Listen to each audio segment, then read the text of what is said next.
Hey guys, it's Chris from Badaboom, and I think we should probably talk about DC. And the reason we should talk about DC is that James Gunn is about to announce the beginning of his slate. So over Twitter, he's been sort of teasing fans that by the end of January, the first part of his new DC universe is said to be announced.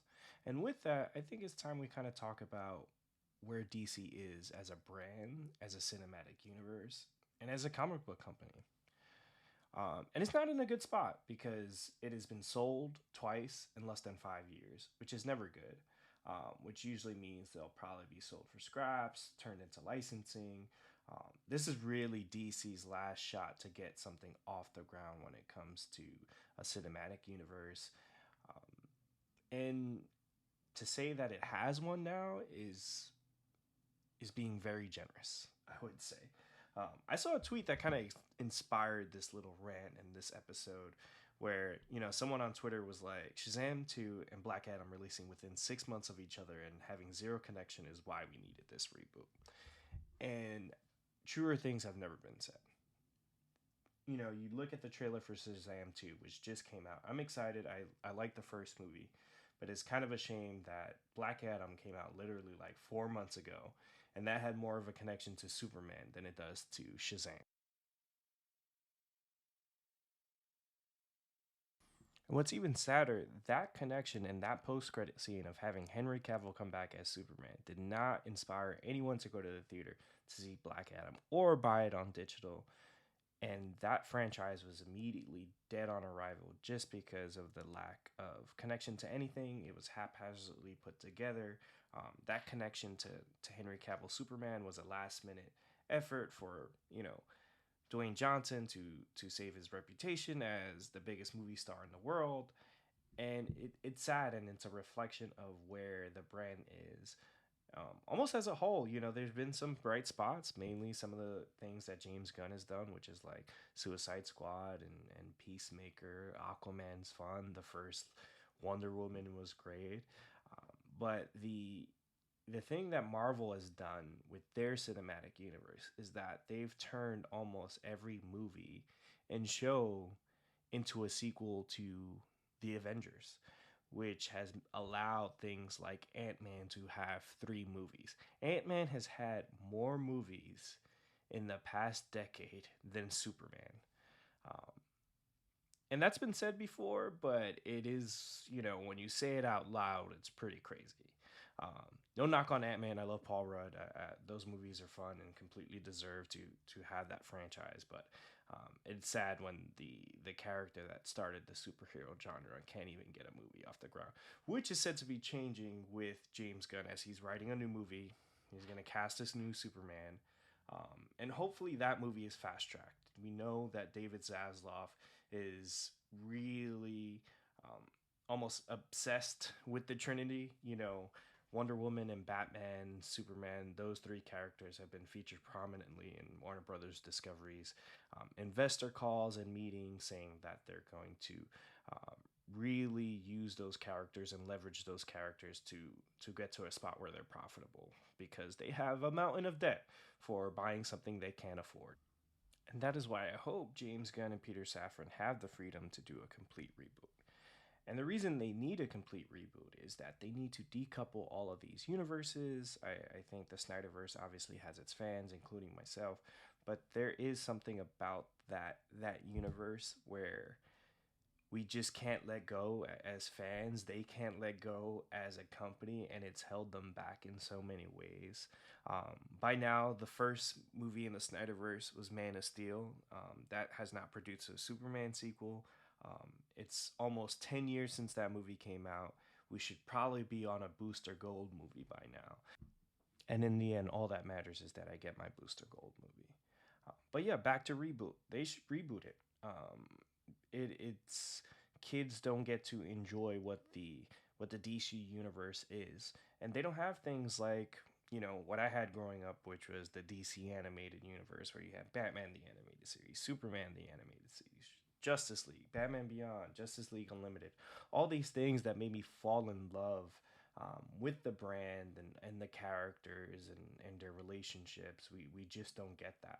And we're so starved for it that even little moments like at the end of Peacemaker, when you see the Flash and Aquaman, you're like, oh my God, and it's sad that that's all we really get. We get shadows of Superman. We get Superman with his head cut off. We get silhouettes of, Ben Affleck's Batman. We get a Batman that, that theoretically is not going to connect to the rest of the universe. We get a Joker that's not going to ever see a Batman. Um, and, that Joker movie is very successful financially, is getting a sequel. But in terms of, it building up the rest of the characters and leading to something much bigger is not something it's supposed to do. And I do appreciate when they give filmmakers the freedom to, create things outside of universe. And I think Aquaman is that. Aquaman, yes, it has Jason Momoa and it has references to Steppenwolf, but it's very much a James Wan movie, and it exists in its own world where it breaks every convention. It's so fun, and I think there is a balance, and I hope that Gunn is able to find that as a creative, where he's able to say, hey, yes, we can, build this out and hopefully make it big, but also how do I, give people the freedom I had to create Guardians of the Galaxy and the Suicide Squad so that they can put their stamp on it, yet, building something, the Suicide Squad is very much a James Gunn movie. And what it does too, it introduces us to a character, Peacemaker, that got a show that was very successful on HBO Max. That introduces another character, Vigilante, that I hope we see more of. And that's what it's supposed to do.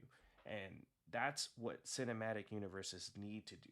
You need to get to the point where you can do Guardians of the Galaxy and a Shang-Chi. You need to use those characters like the Trinity and to get to a point where you could do a question, where you can do a Booster Gold. That name is going to come up a lot when I talk. And on top of that, audiences are smarter now. They know when you don't have your stuff together. Sony tried to pull a fast one by, putting the Vulture into Morbius marketing and stuff, and people sniffed it out. Yeah, they made memes and they got a lot of hits on TikTok and Twitter, but no one went to see that movie because they knew it was leading to nothing. And that's what's happening with these DC movies. People did not see Black Adam because they smelt it. They knew, hey, this is not good.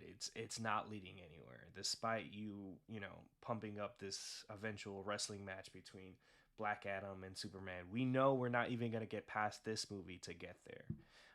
And that's why they need to get to a place where, hey, we need to make this work, have a plan so that people know we have a plan and there's something to look forward to. When you have this, hodgepodge of filmmakers and decisions being made, people are going to check out. They're going to see what they want to see. And then when the next thing comes out, they'll be like, I don't know.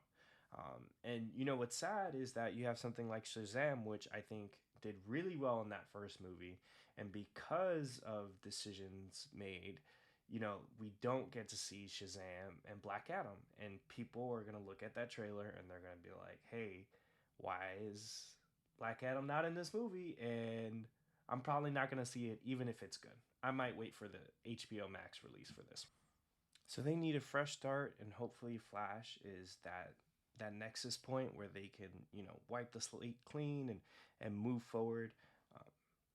I'm excited. I'm a DC fan, so naturally I'll be upset. And then when they announce something new, I am buying my ticket. And what James Gunn has done in that universe is probably the best things I've seen. The Suicide Squad was fun. Peacemaker was such a delight. I am, impatiently waiting for the announcement of a Vigilante series or movie. I know I said reboot it all, but if we get to keep Vigilante, that's all I care about. So what do you guys think? Do you think they should do a full reboot, or do you think they should stick to what they're doing, which is no plan and hope it all falls into place? Well, let me know. Like, comment, and subscribe. And with that, bada boom.